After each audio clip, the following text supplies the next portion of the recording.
Williams was scheduled to perform at the Municipal Auditorium in Charleston, West Virginia on Wednesday, December 31, 1952.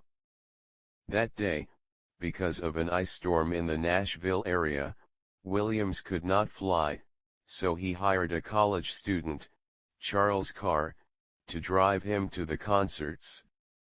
Carr called the Charleston Auditorium from Knoxville to say that Williams would not arrive on time owing to the ice storm and was ordered to drive Williams to Canton, Ohio, for the New Year's Day concert there.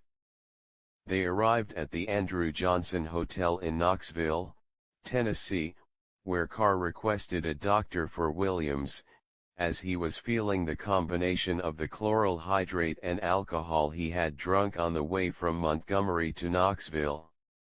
Dr. P.H. Cardwell injected Williams with 2 shots of vitamin B12 that also contained a quarter grain of morphine. Carr and Williams checked out of the hotel.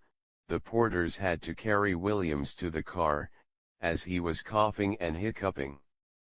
At around midnight on Thursday, January 1, 1953, when they crossed the Tennessee state line and arrived in Bristol, Virginia, Carr stopped at a small all-night restaurant and asked Williams if he wanted to eat. Williams said he did not, and those are believed to be his last words. Carr later drove on until he stopped for fuel at a gas station in Oak Hill, West Virginia, where he realized that Williams was dead. The filling station's owner called the chief of the local police. In Williams' Cadillac, the police found some empty beer cans and unfinished handwritten lyrics. Dr. Ivan Malinin performed the autopsy at the Tyree Funeral House. Malinin found hemorrhages in the heart and neck and pronounced the cause of death as insufficiency of the right ventricle of the heart. That evening, when the announcer at Canton announced Williams' death to the gathered crowd, they started laughing, thinking that it was just another excuse. After Hawkshaw Hawkins and other performers started singing "I Saw the Light" as a tribute to Williams, the crowd, now realizing that he was indeed dead, sang along. Dr. Malinin also wrote that Williams had been severely beaten and kicked in the groin recently. Also, local magistrate Virgil F. Lyons ordered an inquest into Williams' death concerning the welt that was visible on his head. His body was transported to Montgomery, Alabama, on Friday, January 2, and placed in a silver coffin that was first shown at his mother's boarding house for 2 days. His funeral took place on Sunday, January 4 at the Montgomery Auditorium, with his coffin placed on the flower-covered stage.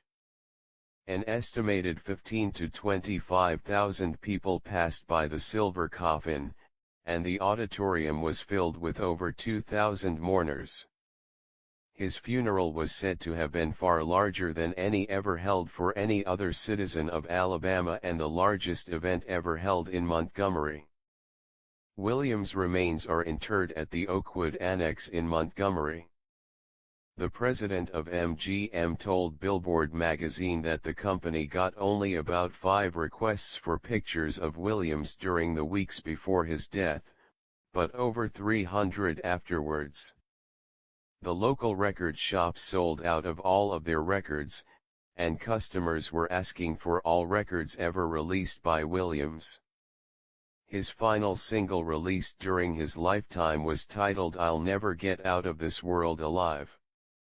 Your Cheatin' Heart was written and recorded in NINTEEN 52 but released in NINTEEN 53 after Williams' death.